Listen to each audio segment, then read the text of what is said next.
Love him or hate him, Floch Forster is a surprisingly compelling character considering how late he's introduced in Attack on Titan. Over the course of just a season or so, he goes from a whimpering crybaby to one of the most terrifying antagonists in the entire show. And in Attack on Titan, that's quite the achievement. He's a character who plays an incredibly important role in the story, but I do feel that because he evokes such strong emotions from the audience, the true significance and purpose of his character is frequently overlooked. So today, I would like to talk about his motivations, what he represents, and the overall role he serves in the story itself.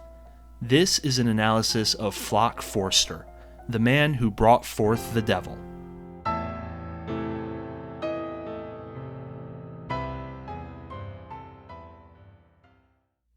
Floch is first introduced towards the end of Season 3, Part 1 as a nameless scout recruit.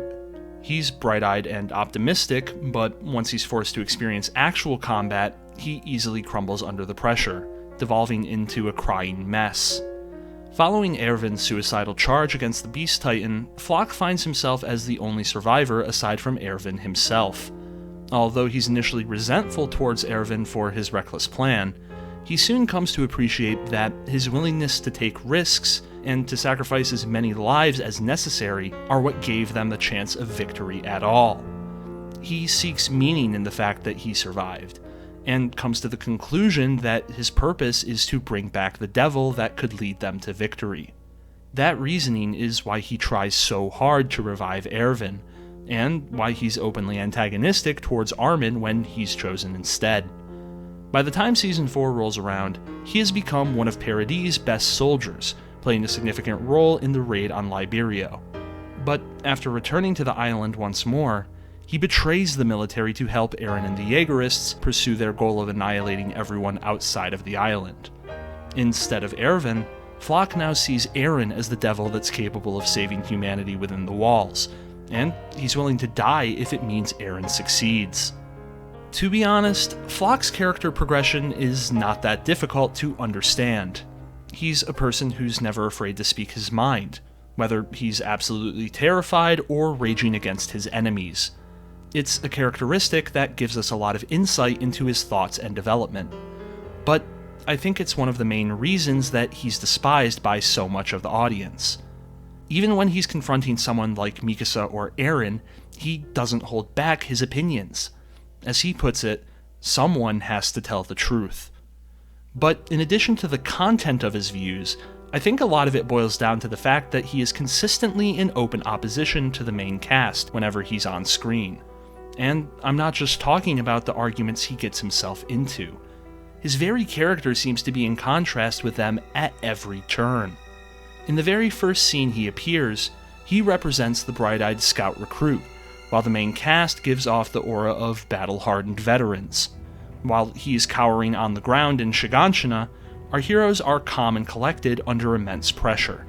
His persistent belief that Erwin should have been revived over Armin, his eventual betrayal of the military, Floch appears to be the very antithesis of the characters we love at every turn. But in this way, Floch's character serves an incredibly important role for the audience. He represents an outside perspective from the characters we are so attached to. A consistent theme throughout Attack on Titan is the idea of understanding one's enemy. I think Reina is probably the best example of this idea. Despite being one of the greatest threats to humanity within the walls, in Season 4 we learn about his history, motivations, and mental struggles. During this period, most people, myself included, begin to feel sympathy and compassion for someone we once despised. Here, Floch fulfills a similar role. But while Reina was meant to help us understand and sympathize with the enemy, Floch is there to represent the perspectives of the other residents of Paradis, the ones whose opinions differ from our heroes. He's not initially a villain, and it's important to remember that. He's a soldier who's fighting to protect humanity. He just happens to have different ideas about what's best for the people on the island. And he's not the only person that does. Attack on Titan has tried to do this with several other characters throughout the series, such as Commander Nile. But Floch is perhaps the most heavy-handed example of this. A lot of his views, like how Erwin should have been chosen instead of Armin, are understandable ones to have given the context, and they are ones that are shared by countless background characters. Even his decision to pursue genocide against the rest of the world, as terrible and morally reprehensible as it is understandable when we consider the context of the story. But while a lot of what Floch says seems to be in opposition to the main cast, he actually shares a lot in common with two of them in particular. The first one I want to talk about is Jean, a character whose background is incredibly similar to Floch's. They both start off as cocky but relatively weak characters, who eventually find their backbones and become reliable soldiers and intelligent leaders. Floch's speech following the battle to retake Shiganshina actually parallels a speech that Jean made all the way back in Season 1, after he joined the Scouts. They both emphasize the importance of knowing the truth, of knowing exactly what they're risking their lives to achieve. I think this is why the two of them are frequently featured together, and why Jean actually struggles with the decision to oppose Floch and the Jaegerists, when characters like Mikasa and Hanji reject them outright. But while Jean and Floch mirror each other when it comes to background and development, I think there's another member of the main cast that better mirrors Floch's ideology. Floch's driving philosophy is that only a devil can overcome the terrible enemies that they face, an idea that's based on his interpretation of Commander Erwin. But he's far from the only person to hold this ideology. Instead, this is a concept that's woven throughout the entire series, with one character articulating this view consistently over the course of several seasons. And that character is Armin. That's right, the very person who is so adamantly opposed to the Jaegerists and their horrifying goals has not only discussed this philosophy numerous times, but has even embraced it himself. I think the clearest examples of this come from his discussions back in the latter half of Season 1. On numerous occasions, he talks with Jean and Eren about how the only way to overcome monsters is to abandon your own humanity. Interestingly enough, it's a view that Armin developed by observing several other characters, including, you guessed it, Commander Erwin.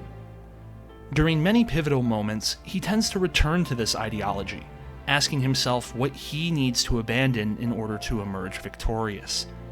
It might be a willingness to lie or a willingness to kill, but he has shown that he's capable of becoming a monster if it means achieving the end goal, exactly like Floch.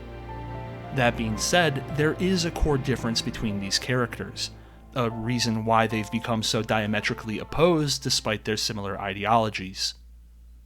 I think the moment that illustrates this best is the conversation between Armin and Jean following Eren and Annie's battle in Stohis district. Jean asks Armin if abandoning their humanity is truly the only way for them to defeat the Titans, and Armin responds that it's one possible way. Jean then proceeds to ponder whether or not they could truly call it a victory for humanity, if they all become monsters in the process. It's a brief moment, but it highlights a couple of key differences between the two of them and Floch. From Floch's perspective, abandoning your humanity and becoming a monster is the only way to overcome the enemy. He's trying to protect his home, and he's willing to become a devil because he believes that's what's required of him. But while Jean and Armin both acknowledge this as a potential path to victory, they don't believe that it's the only path, and they have moral reservations about pursuing it. They want to believe that there is a better way, and they're both willing to fight for that belief. I think that Floch's similarities to both Armin and Jean are what make him so interesting. In many ways, he's representative not only of alternate views, he's a cautionary tale of the characters they could have become, the path they could have chosen. He started from the same point that they did, shared the same ideology, and yet, in the final season, we see him go completely off the deep end. In this way, Floch serves an important role in showing that the ends do not necessarily justify the means. Whether it's killing enemies, allies, or innocent civilians, he's willing to do anything in pursuit of his goals without a hint of remorse. He is the end result of abandoning your humanity for the sake of victory, the horrifying answer to Jean's question from Season 1. Floch is a devil, and he takes pride in that fact, because to him, a devil is exactly what they need. Thank you very much for watching. If you enjoyed the video, please leave a like down below, and if you'd like to see more from me, I would be incredibly grateful if you subscribe to the channel as well. Let me know down in the comments if you have any other characters, topics, or series that you'd like me to discuss. Until next time, this is Paradigm, and I hope you have a tremendous day. Floch is a lot like Mikasa in that they're both willing to kill anyone for Eren. Floch is a lot like Connie in that they're both surprisingly willing to kill innocent children. Floch is a lot like Sasha in that they both got 360 no-scoped by Gabi.